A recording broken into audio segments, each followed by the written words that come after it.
ভূমিকম্প নিয়ে দেশে একটা পরিস্থিতি তৈরি হয়েছে। বলা হচ্ছে যে ৩৯ ঘন্টার মধ্যে ৪ দফা ভূমিকম্প অনুভূত হয়েছে। মানুষের মধ্যে একটা ভীত সন্ত্রস্ত পরিস্থিতি বিরাজ করছে, ট্রমার মধ্যে আছে। অনেকে বলেছে যে তারা সারাক্ষণ শুধু ভূমিকম্পের একটা যে কম্পন বা দরুনি সেটা অনুভব করে। দর্শক, আমি নিজেও সত্যি কথা বলতে কিছুক্ষণ পর পর আমার যেন শরীরটা দুলে ওঠে, মনে হয় যেন ভূমিকম্প হলো। এটা এক ধরনের মানসিক ট্রমা। এই ট্রমা কাটতে সময় লাগবে এবং পৃথিবীর যেখানে যেখানে হয় এরকম পরিস্থিতি হয়। কিন্তু কালকে হঠাৎ করে কয়েকটা ঘটনা দেখলাম যে কালকে এক খুব ঘন ঘন সকালে, তারপরে সন্ধ্যায়, রাতে মিলে খুব অল্প সময়ের মধ্যে ৩ দফা ভূমিকম্প হয়েছে। আর শুক্রবার তো 10:30, এটা তো একেবারে দুনিয়া কাঁপানো বা বাংলাদেশ কাঁপানো একটা ভূমিকম্প হলো। এখন বিষয় হলো যে আমি বলেছি যে এই ভূমিকম্প যেভাবে হচ্ছে আমাদের আসলে কিছু করণীয় নেই।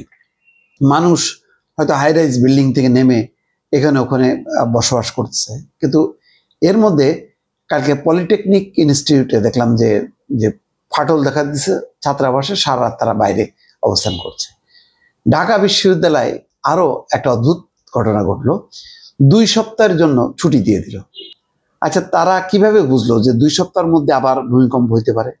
তো 2 সপ্তাহ পরে যে হবে না তার কি নিশ্চয়তা আছে? এই জন্য আপনি শিক্ষা প্রতিষ্ঠান বন্ধ করে দিলেন। সাধারণত শিক্ষা প্রতিষ্ঠান হয় যদি আইন শৃঙ্খলাজনিত কোনো কারণ থাকে, যে ঠান্ডা করার জন্য। সেটা আপনি ভূমিকম্প ঠান্ডা কেমনে হবে এই 2 সপ্তাহের মধ্যে? ঢাকা বিশ্ববিদ্যালয়ের যে হলগুলোতে যে শিক্ষার্থীরা আছে তারা এই সময় কোথায় যাবে? বাংলাদেশেই তো থাকবে। তো ভূমিকম্প কি সেই সব অঞ্চলে হবে না? সেসব অঞ্চলে হলে নিরাপদ। বরং ঢাকা বিশ্ববিদ্যালয় এবং তার সংলগ্ন জায়গায় খোলা জায়গা আছে, সেখানে সে আশ্রয় নিতে পারবে, বসবাস যদি কোনো পরিস্থিতি তৈরি হয়। এবং গুরুত্বপূর্ণ আরেকটা হলো, যদি ঢাকা শহরে একটা বিপর্যয় হয় তখন শিক্ষার্থীরা স্বেচ্ছাসেবক হিসেবে কাজ করে। সবগুলো সম্ভাবনাটাকে বাতিল করে ছুটি দেওয়া হলো। এই 15 দিনের মধ্যেই হবে, আর হবে না, আর বিশ্ববিদ্যালয় এলাকাতেই হবে। এই যে একটা বিশেষজ্ঞ, এই বিশেষজ্ঞ কারা? এটা বিশ্ববিদ্যালয় কর্তৃপক্ষ কি ভূমিকম্প বিষয়ক বিশেষজ্ঞ, নাকি আলাদা কোনো বিশেষজ্ঞ বা গবেষণা আছে বিশ্ববিদ্যালয়ে, যারা মনে হলো যে 15 দিন ছুটি দিলে ভূমিকম্পের মুক্ত থাকবে ছাত্ররা? এটা একটা অদ্ভুত, পৃথিবীর কোথাও আমি দেখি নাই যে এই ধরনের ছুটি দিয়ে রক্ষা পায়, আত্মরক্ষা হয়। কেমনে এটা সম্ভব?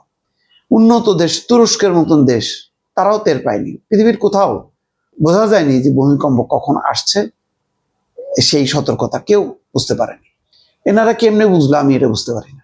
এটা খুবই একটা ছেলে মানুষই ব্যাপার। বরং সচেতনতা গড়ে তোলা এবং কিভাবে রক্ষা পাওয়া যায় সেই বিষয়গুলো যদি শিক্ষার্থীরা আরো মহল্লায় মহল্লায় প্রচার চালায়।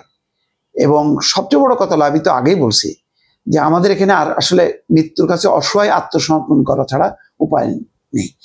তার মধ্যে হচ্ছে এখন বিল্ডিং কোড অনুযায়ী যদি অন্তত এই ঘটনাগুলোর পরেও যে ভূমিকম্প প্রতিরোধ করতে পারে এইরকম যদি স্ট্রাকচারগুলো ব্যাপারে মনোযোগী হয়, সেইগুলি নিয়ে তোলপাড়া হওয়া দরকার ছিল। ছুটি দিয়ে তো আপনি কাউকে বাঁচাতে পারবেন না। এটা একটা হাস্যকর এবং উদ্ভট একটা সিদ্ধান্ত যে 15 দিন ছুটি দিয়ে দিলাম। ঢাকা বিশ্ববিদ্যালয় একটা শিক্ষা গবেষণার একটা উচ্চ বিদ্যালয়, আপনি বন্ধ করে দিলেন। সমস্ত শিক্ষা প্রতিষ্ঠান যদি এইভাবে বন্ধ হয়ে যায়, তারপরে অন্যান্য অফিস আদালত সেগুলি আবার খোলা থাকবে, সেখানে ভূমিকম্প হবে না, হবে ঢাকা বিশ্ববিদ্যালয়। খুবই হাস্যকর। একটা কার মস্তিষ্কে আসলো এই ধরনের একটা সিদ্ধান্ত নিয়ে শিক্ষার্থীদেরকে রক্ষা করার? আমি এটা বলতে পারলাম না দর্শক।